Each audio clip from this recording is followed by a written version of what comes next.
Tragedi penculikan 6 jenderal dan 1 perwira TNI AD pada tanggal 1 Oktober tahun 1965 berujung pahit bagi Partai Komunis Indonesia (PKI). Tak butuh waktu lama hingga akhirnya PKI dibubarkan. Di Jawa Tengah, Jawa Timur dan Bali, ratusan ribu anggota dan simpatisan PKI tewas dibunuh. PKI kalah dalam kudeta gagal tersebut. Angkatan Darat dan ormas anti-komunis langsung menyerang balik dan menghancurkan PKI hingga nyaris tak tersisa. Banyak pertanyaan.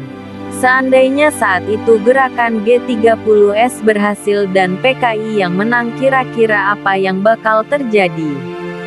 Sejarawan Anhar Gonggong menilai bahwa PKI juga akan melakukan pembantaian serupa.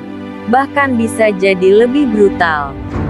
Penilaian dari Anhar itu didasarkan dari sejarah politik dunia selama komunis ada. Menurut Anhar, jika melihat sejarah dunia tentang perebutan kekuasaan yang dilakukan komunis, pasti memakan pertumpahan darah yang sangat besar. Lihat itu. Di Rusia dan Uni Soviet, mungkin puluhan juta orang terbunuh. Di Kamboja pun, saat Khmer Merah berkuasa, mereka membunuhi jutaan penduduk yang tak sama dengan mereka, kata Anhar Gonggong sebagaimana dikutip Warta Publika dari laman merdeka.com. Ditambahkan Anhar, walau PKI sebelumnya sempat menegaskan hanya akan berjuang lewat parlemen dan tidak akan melakukan kekerasan, namun kenyataannya mereka mengulangi upaya perebutan kekuasaan pada 1965. Karenanya, Anhar tidak yakin dengan pernyataan mereka semua. Menurutnya, jika PKI berhasil dalam upaya pengambil alihan kekuasaan sepenuhnya, maka pembantaian massal pasti akan terjadi juga.